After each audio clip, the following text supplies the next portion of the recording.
Adivinha quem chegou? E aí, galerinha do canal Opinião Sem Frescura aqui com Claudio, é comigo mesmo. Pois é, gente, mais um vídeo no canal. Quem puder deixar um like aí, se inscrever no canal, ativar o sininho com todas as notificações para não perder nenhum vídeo do canal. Vídeo sempre a partir das 7 horas da manhã. E também, quem quiser comentar, pode deixar seu comentário aí à vontade, mas com aquela moderação que peço sempre. Na descrição tem nossas redes sociais aí, quem quiser participar, tá à vontade, grupo de WhatsApp, Facebook, Instagram. Então, quem quiser participar, tá liberado. E também compartilha esse vídeo para chegar a mais pessoas, para poder melhorar ainda mais o canal. Então, valeu, gente. Vamos para o vídeo. Não desgruda daí.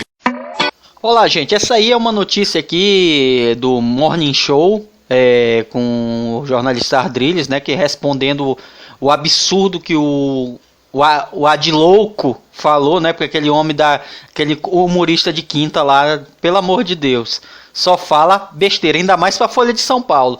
Aí vai ter esse vídeo aí, que eu não vou botar imagem não, porque tem esses problemas de direitos autorais. Alguns dá pra fazer isso, mas outros não dá. Esse é um exemplo. Então vou deixar o vídeo com vocês, não vou falar muito não, mas o Ardriles foi perfeito. Claro que ele tentou ponderar um pouquinho lá com o apresentador lá, que parece que é esquerdista, tentou cortar ele, tentou fazer de todo jeito com que ele concordasse. Ele até concordou com umas coisas, mas lá na cara que a besteira que o Adlouco falou não tem nenhum fundamento. A imprensa elegeu o Bolsonaro? Pelo amor de Deus, não tem nem lógica.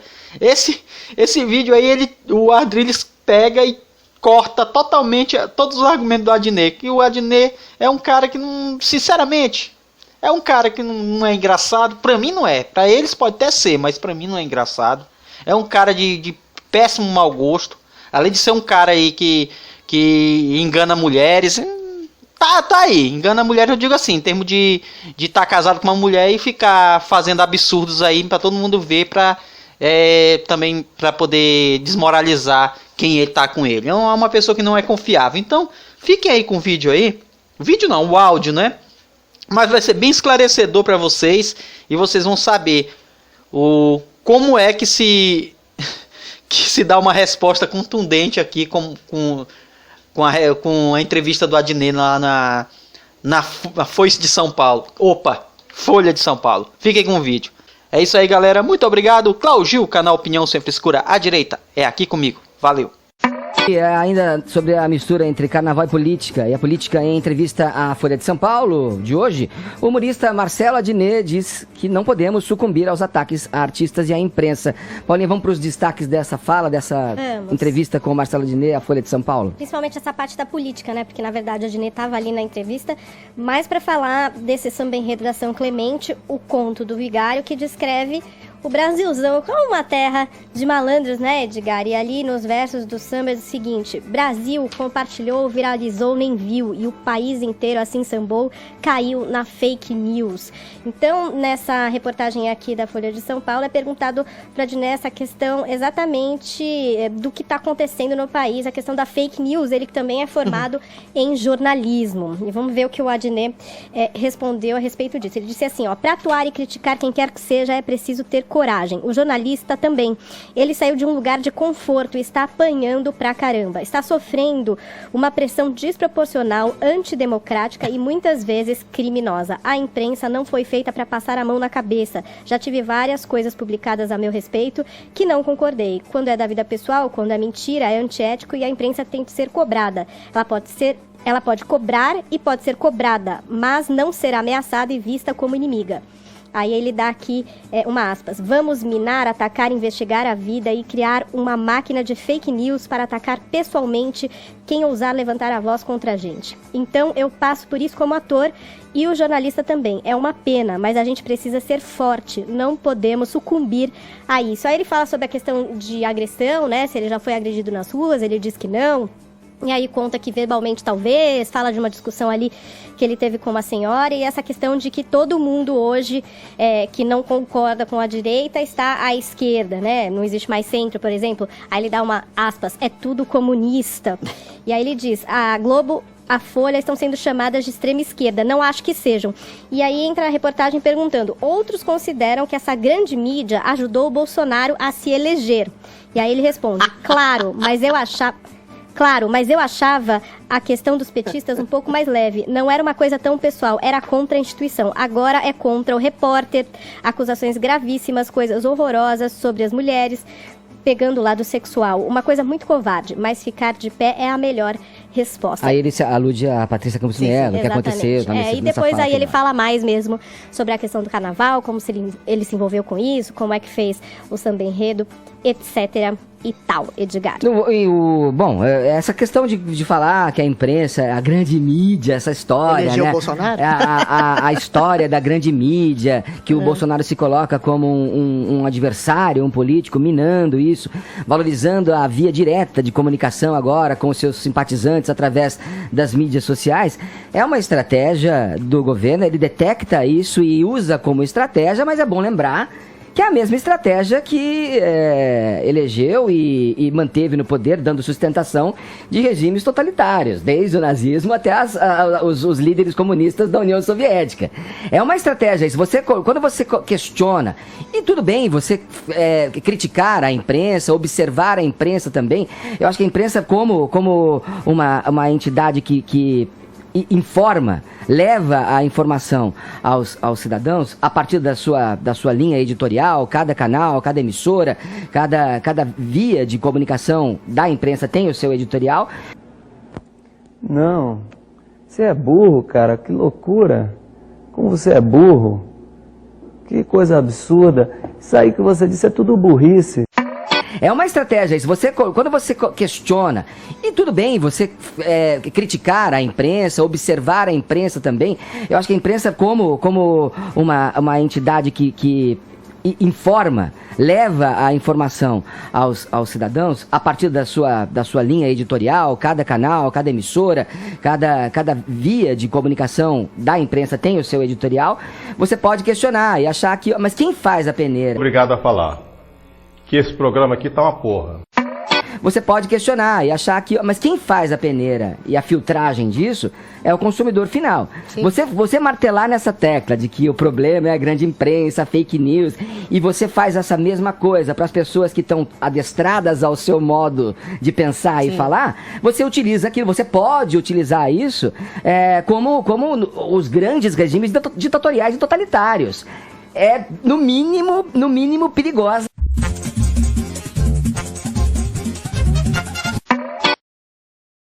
É, no mínimo perigosa essa situação. Veja bem, Edgar, você fala... Você já cancelou o Adnet? Eu nunca vou cancelar o Adnet, porque ele é um grande ator, um grande comediante, um grande, sobretudo, bobo da corte. Bobo da corte eu falo no sentido shakespeariano do termo, que é um sábio que fala coisas bem-humoradas, de maneira sofisticada, e é exatamente esse o papel de um grande comediante como é o Adnet faz. Infelizmente, nessa entrevista especificamente... É mentira! Infelizmente, nessa entrevista especificamente, não acho que ele tenha sido... Você não gostou? Muito sábio. Sobretudo quando você fala que é o governo que faz essas críticas, o próprio Adnet fala que existe uma cultura. Ou seja, não é só o governo que faz essas críticas à imprensa e à classe artística, mas é o povo. Eu acho que as classes sociais, as redes sociais, promoveram o advento de uma maior democratização da opinião pública. Porque, sobretudo, muitas pessoas da grande imprensa, do setor de entretenimento e da classe artística se apropriavam, né, de maneira orgânica da opinião pública das pessoas, ou do que eles achavam que era opinião pública, e transformava numa opinião privada. Hoje não é mais assim. O povo tem um canal direto com as pessoas, o povo tem um canal direto com o governo e com os artistas e com os jornalistas. Ou seja, quando o Adnet fala que eles recebem críticas de maneira não democrática, é o contrário. Democraticamente, os artistas, que por sua vez fizeram um ataque às próprias pessoas que elegeram o Bolsonaro ano passado, que foram chamadas de fascistas, nazistas, ou pessoas cuja opinião não valia nada, de alguma forma se rebelaram, ainda que seja de maneira exagerada, ou agressiva, ou incisiva, contra esses mesmos artistas, contra esses mesmos jornalistas, que atacaram a grossa parte, ou aliás, a maioria da parte da população que elegeu o Bolsonaro. Então, quando ele fala isso, que eles são não democraticamente atacados, o próprio Adnet está dizendo exatamente uma fake news, assim como dizer que a grande mídia elegeu o Bolsonaro, ou seja, ele faz um caldo de mistura de mentiras, de inverdades ou de distorções do princípio da realidade, que infelizmente fazem essa entrevista não ser das melhores dele, que é um grande humorista, que deveria primar pela sabedoria como grande bobo da corte que ele é. Não esquece dos mortadelas, hein, nessa tua avaliação, porque dos dois, isso eu acho que faz parte do jogo, isso que você coloca, né? Você dizer uma coisa de quem elegeu o Bolsonaro, dizer outra de quem elegeu os governos petistas, tudo isso faz parte. Mas a grande... Esquece dos mortadelas, hein, nessa tua avaliação, porque dos dois, isso eu acho que faz parte do jogo, isso que você coloca, né? Você dizer uma coisa de quem elegeu o Bolsonaro, dizer outra de quem elegeu os governos petistas, tudo isso faz parte. Mas a grande mídia elegeu o Bolsonaro? Desse diálogo. Não sei, eu te devolvo a pergunta. O que você acha que elegeu o Bolsonaro? Quais foram os fatores que unificados elegeram o Bolsonaro? É exatamente essa ditadura subliminar, não intencional, de uma classe artística, de um setor de entretenimento, de uma grande imprensa, que diz falar pelo povo e que cada vez mais não percebe o que é exatamente a voz desse povo, sobre a qual eles não falam mas eles dialogam com. Mas tem um erro aí, isso é um sintoma. De observação, porque a imprensa não fala pelo povo, a imprensa informa o povo, a imprensa dá luz, joga o foco de observação em temas que estão acontecendo com o país. A imprensa é a reverberação da intelectualidade. Quando ela é uma imprensa opinativa, e mesmo quando é uma imprensa objetiva... A imprensa é a reverberação da intelectualidade. Quando ela é uma imprensa opinativa, e mesmo quando é uma imprensa objetiva, ela está exatamente encampando um princípio de uma percepção de realidade. Se você vê a Folha de São Paulo, se você vê o UOL, o tipo de matéria, o tipo de assunto selecionado, o tipo de pauta, indica desde sempre uma opinião subjetiva, assim. Ou seja, o próprio enfoque da notícia já gera um tipo de enfoque daquilo que você acha que é prioritário na sociedade. E você tem um descolamento dos anseios da sociedade em relação aos enseios da imprensa. Te digo um exemplo muito claro. Essas pautas que são realmente relevantes, importantes, identitárias, de negros, gays, homofobia, etc., não estão, isso é muito claro, entre as prioridades da população. A população quer voltar segura para casa e ter um emprego que lhes dê dignidade, dinheiro, para matar a fome e a fome de cultura e de vida que eles têm. Entendeu? Ou seja, esse tipo de enfoque, esse tipo de descolamento e esse tipo de agressividade, às vezes, de criticar a própria... Entendeu? Ou seja, esse tipo de enfoque, esse tipo de descolamento e esse tipo de agressividade, às vezes, de criticar a própria a classe média, dizendo que ela é fascista, que ela é burguesa, que ela é nojenta, como diz a Mariana Chauí lá, que é uma grande intelectual, isso faz com que a população escolhesse um sintoma na figura de um presidente que é mais combativo, mais agressivo, que fala exatamente, ao contrário das escolas de samba, que o grande mal do país não é o racismo ou a homofobia, mas o crime. É exatamente só as pessoas que cometem crimes, ou seja, a falta de emprego e outras coisas mais. Não, isso é uma faceta de um bem-estar social, mas isso é um lugar comum, da tua observação. Todo mundo... Mas é um lugar comum esquecido por essa classe artística. Todo mundo quer trabalhar, quer poder desenvolver. E vou além, não, todo mundo quer prosperar, quer ascender, quer ter a possibilidade de ascender na vida. O que a gente está trazendo aqui é que um governo, talvez ali não tenha visto da forma como vemos hoje, um governo que estimula um linchamento digital de pessoas na sua individualidade, exercendo o teu trabalho, seja um jornalista, uma pessoa que apresenta uma visão contraditória ao modus operandi. Mas muito viado. Exercendo o teu trabalho, seja um jornalista, uma pessoa que apresenta uma visão contraditória ao modus operandi, enfim, a maneira desse governo enxergar o mundo e implementar as mudanças que quer fazer, eu acho que aí você tem um ponto, porque isso é uma característica de uma pessoa que está no poder e vislumbra um regime totalitário. Acho que não, eu acho que eu concordo com você. Ah, merda, porra! Ah, merda! Não, eu acho que eu concordo com você quando você diz que existe uma certa agressividade, incisividade e um monitoramento da opinião alheia da parte do governo, mas isso também é um sintoma de uma agressividade, de uma incisividade e de um ataque direto a um governo que as pessoas dizem que é fascista, que é totalitário, que é autoritário e que até agora não demonstrou nada do que a imprensa e dessa classe artística diz que ele é. O que você chama de ataque, é um contra-ataque, pode ser um contra-ataque até injusto às vezes. Eu enxergo como olhares vigilantes ao governo, como sempre deve ser. Vamos virar a página aqui, ainda sobre a mistura entre carnaval e a política em entrevista. Um forte abraço!